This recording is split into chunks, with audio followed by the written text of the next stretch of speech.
ఏంట్రా phone switch off చేసావు? అదేం లేదన్నయ్య, కంపెనీ కాల్స్ వస్తుంటే. ఏంటి ఫోన్ స్విచ్ ఆఫ్ చేశాడు? అక్కడ వదినకేమీ జరగలేదు కదా? ఒక్కసారి బావగారికి ఫోన్ చేద్దాం.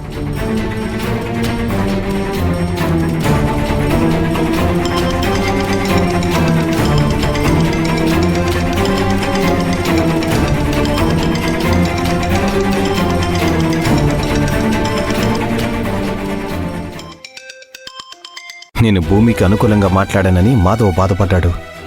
ఇప్పుడు తనతో ఏం మాట్లాడినా వాడు మళ్ళీ బాధపడే అవకాశం ఉంది.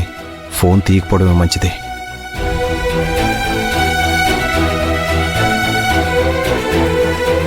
మాధవ్ ఫోన్ తీయలేదంటే నా మీద కోపంతో తీయకపోయి ఉండొచ్చు.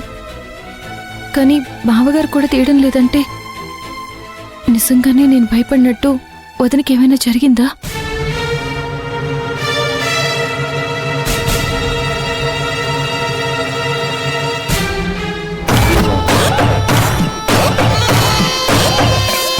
అలేఖ్య, నాకు ఒక చిన్న సాయం చేస్తావా? ఏంటి, నేను చేసే సాయాలు కూడా ఉన్నాయా నీకు? ఏం చేయాలి? మాధవ్కి ఫోన్ చేస్తే మాధవ్ ఫోన్ స్విచ్ ఆఫ్ చేశాడు. బావగారు కూడా ఫోన్ లిఫ్ట్ చేయడం లేదు.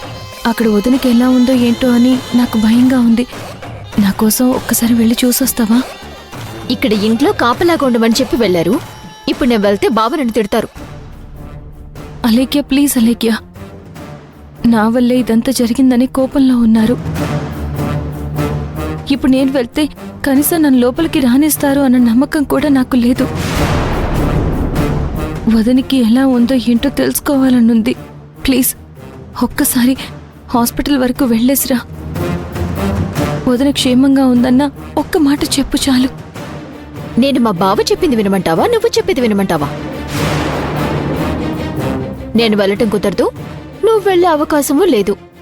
అయినా కాసేపు ఆగితే ఏదో ఒకటి తెలుస్తుందిలే, కామ్గా ఉండు.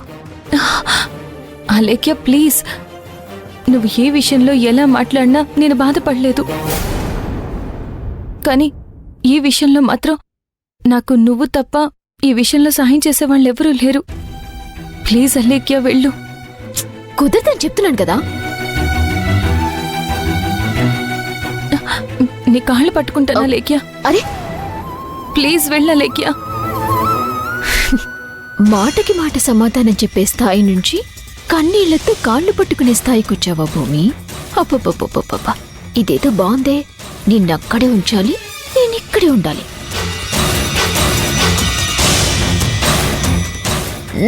సరే సరే, నువ్వంతలా అడుగుతున్నావుగా, వెళ్ళొస్తానులే. లే. థ్యాంక్స్ అలేఖ్య.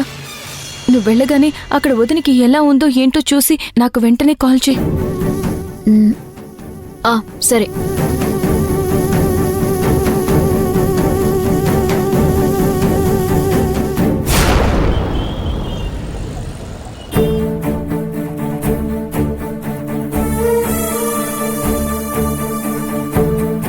డాక్టర్ గారు, మహాలక్ష్మికి ఎలా ఉంది? రిపోర్ట్స్ అన్నీ వచ్చాయా? పేషెంట్కి ఇంకా కొన్ని చెకప్స్ చేయాలి.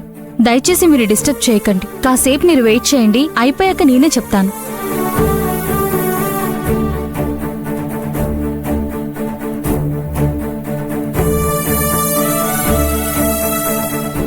భయపడాల్సిన అవసరం ఏం లేదులే బావా.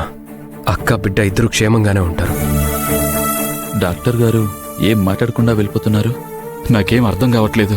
బావా, డాక్టర్ గారు ఏమైనా ఉంటే మనకే చెప్తారు కదా, పేషెంట్కి చెప్పరు కదా. నువ్వు దిగులు పడకుండా ధైర్యంగా ఉండు.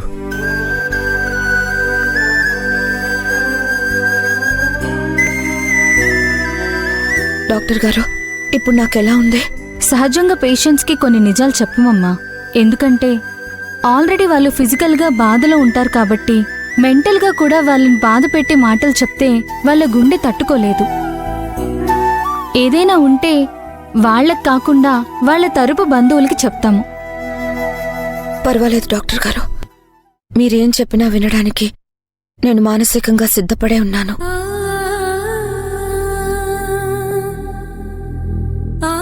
ఏ డాక్టర్ అయినా ఒక ప్రాణం కాపాడటానికి తన ప్రాణం పెడతాడు. ఆ ప్రాణాన్ని బ్రతికించడానికి తన సాయశక్తిలో ప్రయత్నిస్తాడు.